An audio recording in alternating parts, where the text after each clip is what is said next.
हमारा चिंतन गीता अध्याय 10 श्लोक 8 पे चल रहा है। गहन चिंतन हो रहा है। माम भजन्ते,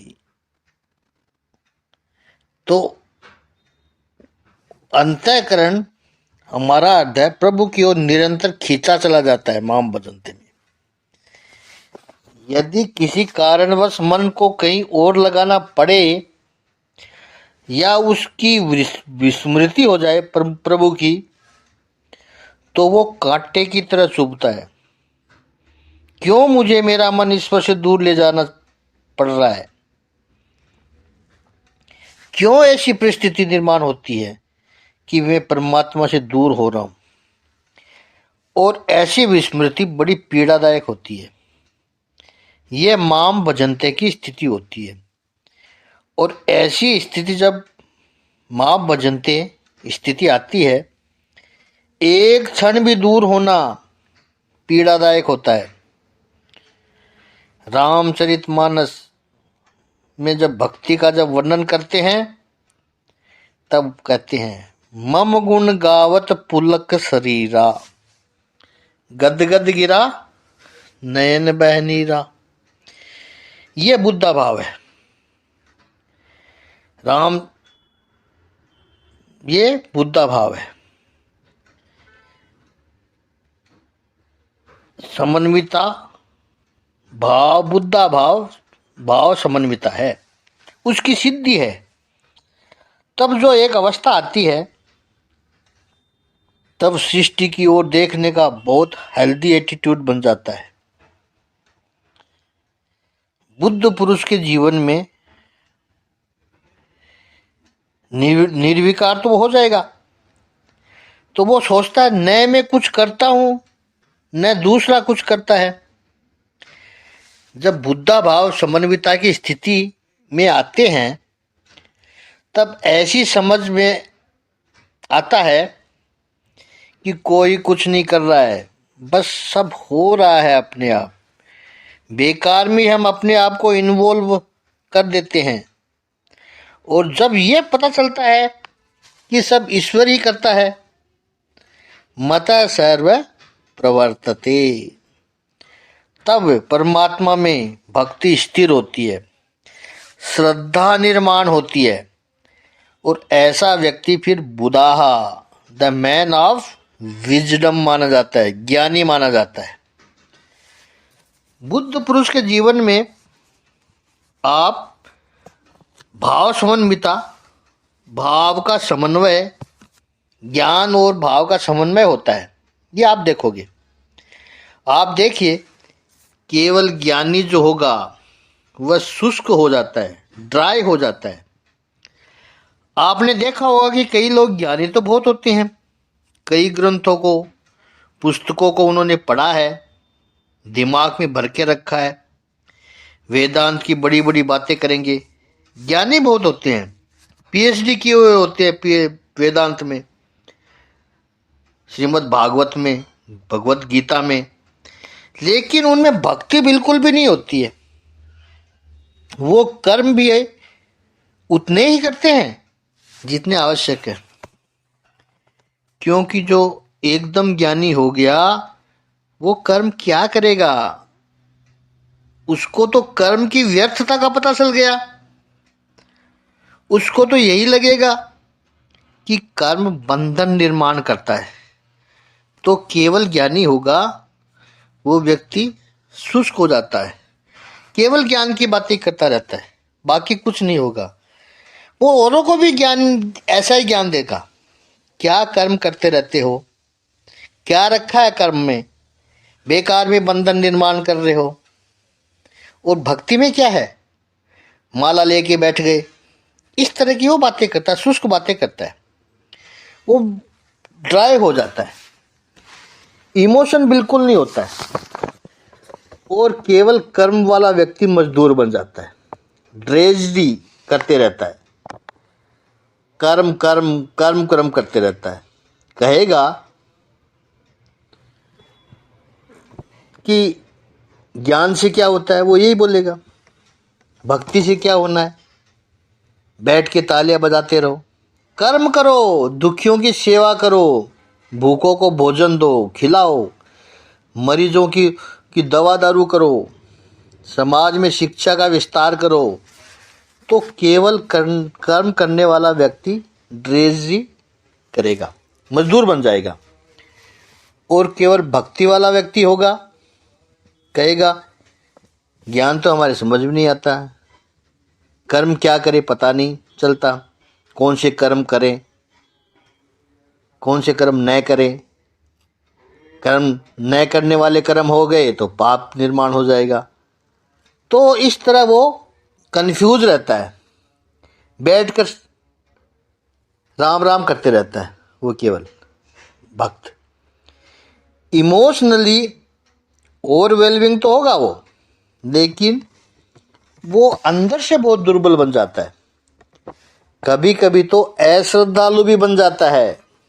ये तीनों ही नहीं बनने हैं, इन तीनों का समन्वय हो। ओम आनंद में प्रभु पिताजी अपने ज्ञान में इन तीनों का समन्वय किया है। और भगवत गीता में भगवान श्री कृष्ण भी यही कह रहे हैं, ज्ञान कर्म और भक्ति का समन्वय करके ज्ञान का तेज उसके चेहरे पर दिखाई पड़ेगा, कर्म का आत्मविश्वास उसके जीवन में आएगा, कुछ किया है, कुछ पाया है। और भक्ति की संवेदना जिसकी आंखों में चमक रही होगी, स्नेह, आत्मीयता, अपनापन, इन तीनों का समन्वय जिसके पास हो, भगवान इसी को कहते हैं बुधाहा भाव समन्विता। दो महापुरुषों का स्मरण मुझे हो रहा है जो आइडियल है, मेरे जीवन के जो हीरो हैं। उनमें से एक है श्रीमद् आदि गुरु शंकराचार्य जी। ज्ञान, कर्म और भक्ति तीनों का समन्वय, जिसे प्रभु यहाँ बुधाहा भाव समन्विता कह रहे हैं। मात्र 32 वर्ष की आयु, लेकिन ज्ञान 7 वर्ष की आयु में जिसने विष्णु सहस्त्र नाम ग्रंथ पर भाष्य लिख दिया। वो भाष्य आज तक का सर्वश्रेष्ठ भाष्य है और प्रमाणित भाष्य है। मात्र इतनी कम आयु में 10 वर्ष की आयु तक तो उन्होंने उपनिषदों पर भाष्य लिखना शुरू कर दिया था। कितना ज्ञान होगा। और वही श्रीमद् आदि गुरु शंकराचार्य दूसरे ग्रंथों को तो छोड़ो आप, केवल अपने आत्मशतक में जो ज्ञान है, चिदानंद स्वरूपम शिवोहम शिवोहम, हमने रट लिया, इसलिए हमको ये लगता है कि हमें आ गया।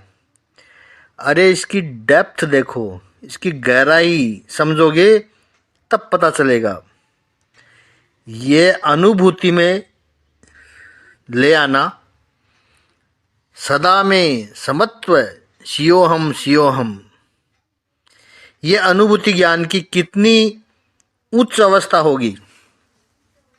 और वही श्रीमद् आदि गुरु शंकराचार्य जी जब भक्ति स्तोत्र लिखने बैठे तो क्या लिखते हैं?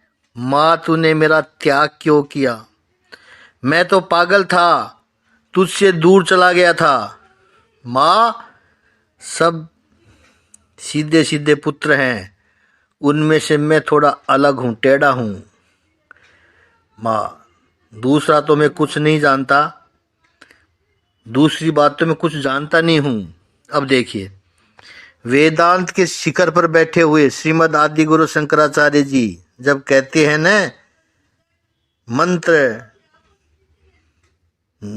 नो मंत्रे मंत्र जंतर, मुझे कुछ आता ही नहीं, मैं कुछ नहीं जानता। यह भक्ति की प्रकाष्ठा है। केवल तेरा नाम सुमरण करूं, वही कलेश हरण कर देता है।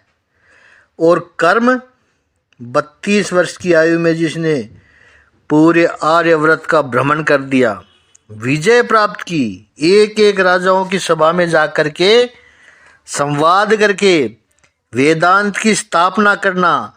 और वो समय भी ऐसा था कि उस वक्त बौद्ध विचारधारा का प्रभाव फैल रहा था। लोग निष्कर्मण्य बन रहे थे, निष्क्रिय बन रहे थे। सब कुछ संसार को छोड़कर भाग जाओ, सब कुछ संसार को छोड़कर भाग जाओ, इस संसार में क्या रखा है। ऐसी समाज में निष्क्रियता आ रही थी उस वक्त। और बौद्ध धर्म में तो है भी ऐसा ही, पेसिमिज्म छाया हुआ था, निराशावाद। ऐसे समय में ये सन्यासी जाकर लोगों को प्रवृत्तिवाद का उपदेश करता है, कर्म मार्ग का उपदेश करता है, ज्ञान, कर्म और भक्ति का समन्वय, बुधाहा भाव समन्विता। श्रीमद् आदि गुरु शंकराचार्य जी मेरे हीरो है, मेरे आदर्श है। और दूसरे दृष्टांत के रूप में मैं कहना चाहूं तो वो है कर्णव ऋषि। अभिज्ञान शकुंतला में वर्णन है, महाकवि कालिदास करते हैं। कर्णव ऋषि इतने ज्ञानी है, वेदों से भी जिसका संदर्भ है। ऐसे कर्णव ऋषि, कर्णव शाखा, यह पूरा कठोपनिषद जो है वो कृष्ण यजुर्वेद की कर्णव शाखा का है। इतने महान, इतने ज्ञानी कर्णव ऋषि। राजा भी उसके आश्रम में मिलने के लिए आए तो अपना मुकुट, अपना शस्त्र रथ में छोड़ करके फिर चल कर आता है। घोड़े पर बैठकर राजा नहीं आते हैं, आश्रम में नहीं आता है, चल कर आता है ऋषि के पास। ये उनका प्रभाव, ये उनका स्थान ज्ञान के कारण है। कर्म जो कर रहे थे उसके कारण था। तो ऐसे कर्णव ऋषि शकुंतला को जब विदाई देते हैं, शकुंतला उनकी औरस पुत्री नहीं है, बायोलॉजिकल डॉटर नहीं है, जंगलों में से मिली है। मेनका और विश्वामित्र की पुत्री थी। कर्णव ऋषि ने तो केवल पाल पोस कर बड़ा किया, लेकिन पाल पोस कर जिसको बड़ा किया उस पुत्री के साथ इतने भावुक हो गए हैं, इमोशनली अटैच हो गए हैं कि शकुंतला को जब विदाई देते हैं, काव्य में ऐसा कहा जाता है कि काव्य में नाटक बड़ा सुंदर होता है। काव्य का एक सबसे बड़ा पार्ट है नाटक। बड़ा अच्छा लगता है उन नाटकों में अभिज्ञान शकुंतलम, और उस शकुंतलम में चौथा अंक, और चौथे अंक में भी विदाई के 4 श्लोक, महाकवि कालिदास की कलम। और उन 4 श्लोकों में भी एक श्लोक शकुंतला को जब विदाई दे रहे हैं तब कर्णव ऋषि कहते हैं, पातम न प्रथमम व्यवस्थित जलम युष्मा स्वपीतिषु या नादते प्रिय मंडनापि भवता स्नेहेन या पल्लवम आधौ वे कुसुम प्रसूति समये यस्या भवत्युत्सव। ये बात शकुंतलम पतिग्रहम सर्वे यजुज्ञताम। ऋषि कहते हैं, आश्रम के पौधों से वर्णन कर रहे हैं ऋषि, उनको कह रहे हैं, यह शकुंतला आपको जब तक पानी न पिलाए तब तक शकुंतला स्वयं पानी नहीं पीती थी। आपसे इतना स्नेह किया है शकुंतला ने। कन्या है, युवती है, 16-17 साल की, तो स्वाभाविक है कि उसको अपने शरीर को सुंदर बनाने का, सजने का शौक होता ही है। अच्छा लगता है उसको भी, स्वभाव से किसी भी कन्या को अच्छा लगेगा अपने आप को सजाना, सुंदर सी हेयर स्टाइल करना, फिर उसमें वो गजरा लगाना, फूल पत्तों से अपने आप का मंडन करना, टू डेकोरेट, किसी को भी अच्छा लगता है, स्वाभाविक है, उसको भी अच्छा लगता था। लेकिन वो कभी अपने सिर में, अपने जोड़े में गजरा नहीं लगाती थी। क्यों क्यों नहीं लगाती थी? क्योंकि वो गजरा यदि बनाना होता हो तो आपके फलों को चुनना पड़ेगा, फूलों को, पत्तों को चुनना पड़ेगा, आपके पत्तों को तोड़ना पड़ेगा।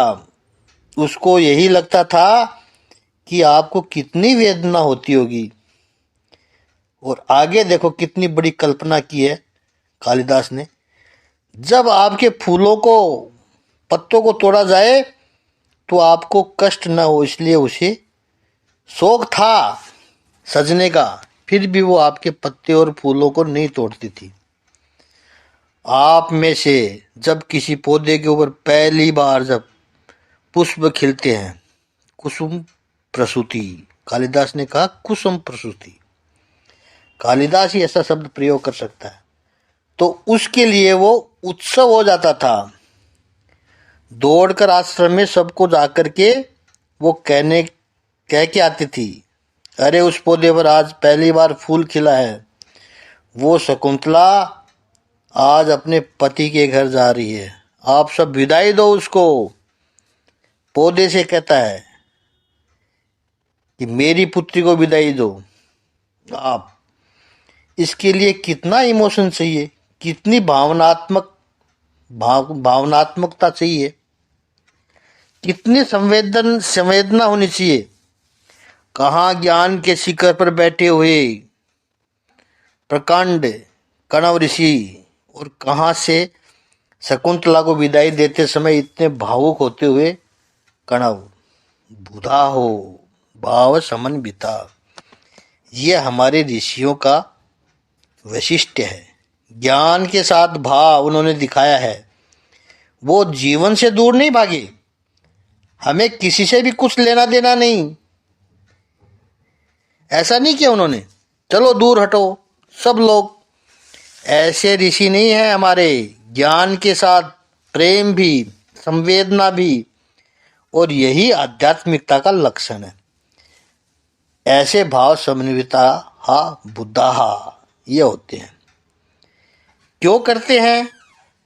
जब उनको पता चले, जब उनको परमात्मा की महत्ता का पता चले, जब मिलते हैं साथ में, तब क्या करते हैं वो आपस में, इस पर हम चिंतन कल करेंगे। कल 9वां श्लोक लेंगे।